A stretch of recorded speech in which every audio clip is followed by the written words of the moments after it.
Hello students welcome to advance studies academy जोठारे कि आपण माने पाई पारिबे समस्त प्रकार प्रतियोगितामूलक प्रश्न और व्याख्या सह तार उत्तर पाठ्यपुस्तकर आलोचना और आहुरी अनेक किछि एही चैनल रे प्रतिदिन किछि ना किछि इनफॉर्मेटिव वीडियो अपलोड हुए एणु चैनल टी को एबे ही सब्सक्राइब कर नियंतु जद्वारा कोनोसी भी वीडियो मिस हेबो नहीं और तार नोटिफिकेशन आपण मानको पाखरे पहुंची जिवो सब वीडियो देखुतिले आपण माने निश्चय सक्सेस हेबे। तो विलंब न करी आसंतु देखिबा आजिर आलोचना। आज आम डिस्कस करिबा 2023 रो आदर्श परीक्षार प्रश्न और तार उत्तर।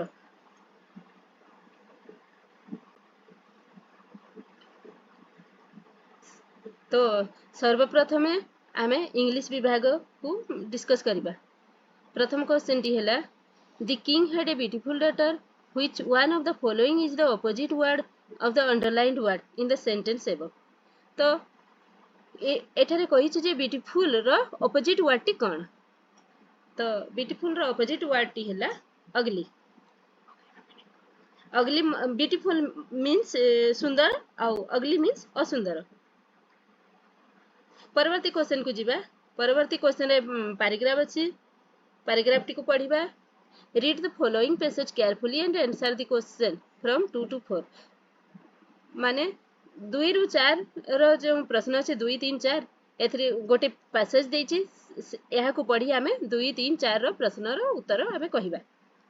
तो पैसेज टी पढिबा। Once a happy-go-lucky ant lived in a small hole. He was fond of singing and dancing. Throughout the spring, he only sang and danced. He did not store any food for winter. When winter came, he had nothing to eat. So he went to an old ant to borrow some food. But the old ant was a miser. He asked the young ant many questions and finally refused to lend him food. With great difficulties, he managed the winter with a very little food. When spring came, he did not spend his time by singing or dancing. He kept himself busy in collecting food and storing the same for winter. तो एथर प्रश्न हैला who spent his time singing and dancing। तो गीत गाई और नाची किए समय नष्ट करथिला। तार ऑप्शन रे रहला the old ant the miser the young ant D option हैला बोथ दी एंट्स। तो सठिक उत्तर टी हैला दी यंग एंट।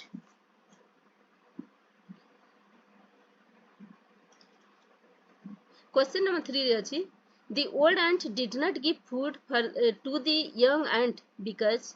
मतलब ओल्ड एंट यंग एंट को किछि खाद्य देला नहीं कारण कौन। ऑप्शन रे अछि पहला ऑप्शन हैला he had not enough food in his store. Option B, he did not like the young ant. Option C, he was a miser. Option D, he wanted the young ant to die without food. तो right option T हैला he was a miser। कारण आमे आमे जानिछु जे से old आंटा माइजर थिला तेनु से यंग आंट को से खाद्य देला नहीं। तो आमे परवर्ती प्रश्न को जिबा। परवर्ती प्रश्न हैला which word of the following means denied.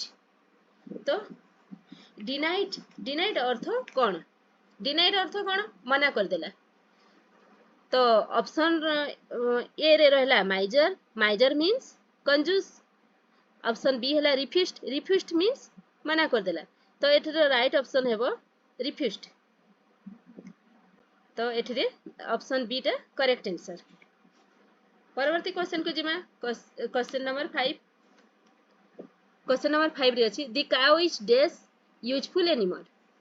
तो एथरे हमें आर्टिकल लगेइबा। आर्टिकल अछि ए ऑप्शन रे ए बी ऑप्शन रे एन सी ऑप्शन रे दी एंड डी ऑप्शन रे एनी। तो हाँ हमर वर्ड टी हैला यूजफुल। यूज रो प्रथम अक्षर यू रु होउची। तो हमर यहा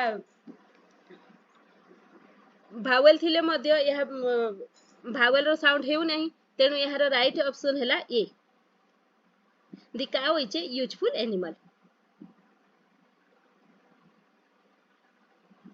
परवर्ती क्वेश्चन को जिबा। Gandhiji was born on dash. Gandhiji केबे जन्म ग्रहण करथिले तो राइट ऑप्शन हैला मतलब पहला ऑप्शन हैला 22 अक्टोबर 1879, ऑप्शन बी हैला 22 अक्टोबर 1869, ऑप्शन सी हैला 22 सेप्टेम्बर 1869 एंड ऑप्शन डी हैला 22 सेप्टेम्बर 1879। तो राइट ऑप्शन टी हैला ऑप्शन नंबर बी 22 अक्टोबर 1869। परवर्ती प्रश्न को जीवा मेरी dash A film on TV last night.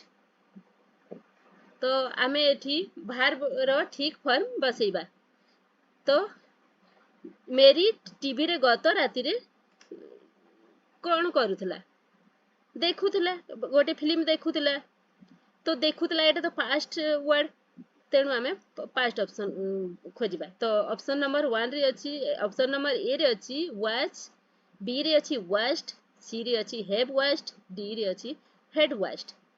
तो एथिरे करेक्ट ऑप्शन हेबो option number B watched. Mary watched a film on TV last night.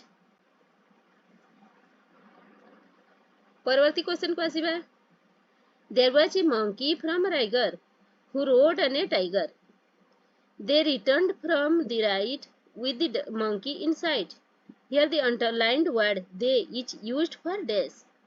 तो एठारे कहा जायछि जे एठारे दे अर्थ कोन। ऑप्शन ए रे रहला दी मंकी, ऑप्शन बी रे रहला दी टाइगर, ऑप्शन सी रे रहला राइगर और ऑप्शन डी रे रहला the monkey and the tiger. तो आमे जानि छु दे एक प्लुरल वर्ड तो एठिरे प्लुरल ऑप्शन हैला option number D the monkey and the tiger.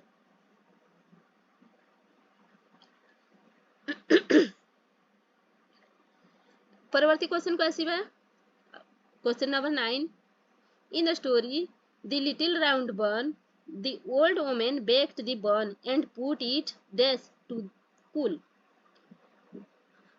तो एठिरे प्रश्नर उत्तर हैला जे आम पाठ्य पुस्तक रु आसी दि लिटिल राउंड बन एठी कहा जायछि जे ओल्ड वुमन टा बन टी तयारी करी ठंडा हेबा पई केउठी रखिथिला। तो केउठी रखिथिला ऑप्शन नंबर ए रे अछि on the table, option number B रे अछि in the bag, option number C रे अछि on the window sill, option number D रे अछि ऑन द शेल्फ। तो आमे समस्ते जानि छु राइट ऑप्शन टी हैला से विंडो पाखरे रखिथिला option number C on the window सिल।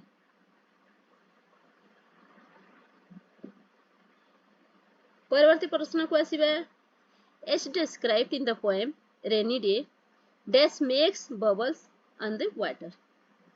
तो एटा रेनी डे पोएम रु आसीछि तो एठिरे कहा जायछि जे वाटर रे बबल किए तयारी करी the rain, the cloud, the child and the poet. तो राइट ऑप्शन हैला option number A the rain.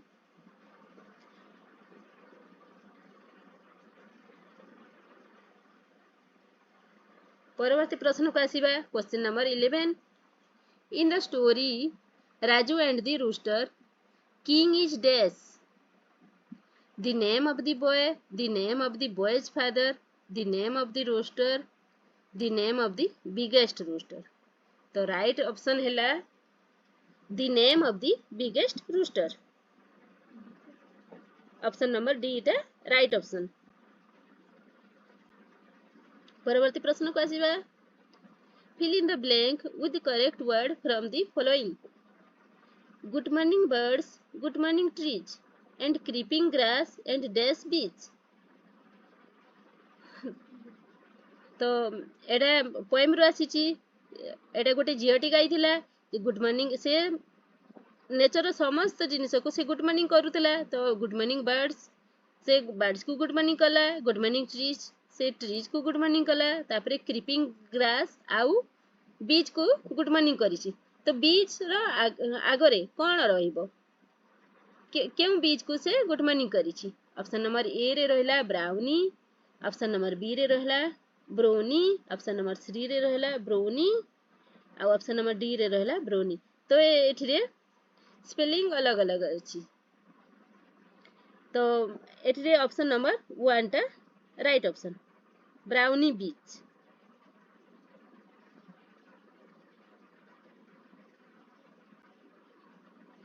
परवर्ती प्रश्न को आसीबा the frog in the story the frog and the crow was very proud because dash. एटा story रो आसी छि the frog and the crow. तो एठी कहै छि जे फ्रॉग काहे के प्राउड थिला काहे के गर्वी थिला because dash because he was option number A टी हैला he was big। Option number B हैला he lived in the water। Option number C option number C हैला he was big and he lived on land। Option number D हैला he was big and he lived both in water and on land।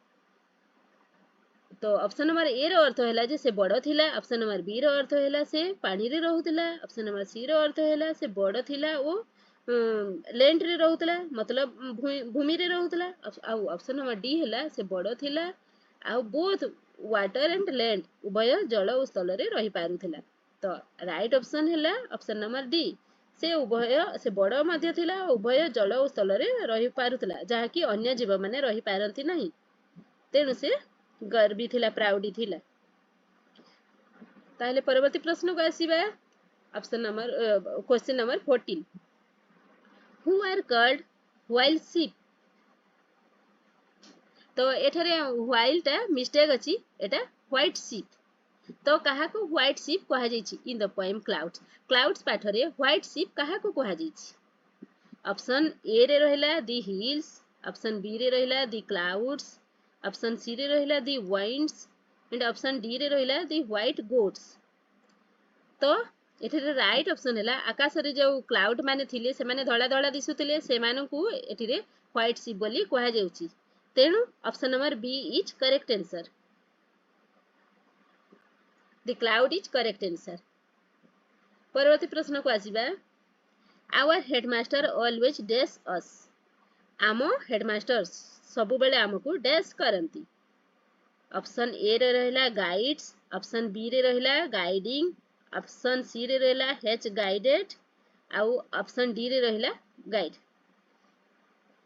तो verb एठिरे correct form को देखिबा our headmaster एटा तो third person singular form. तो यार right option हेबो guides. Option number A is correct answer our headmaster always guides us. तो एठिरे हमर इंग्लिश रो समस्त प्रश्न रो उत्तर सठिक भाबे आलोचना हे जाइछि। स्टूडेंट्स वीडियो टी भलो लागि थिले लाइक करिवे चैनल टी को सब्सक्राइब करिवे बेल आइकन को प्रेस करिवे और सांग मान को निश्चय शेयर करिवे। Thank you.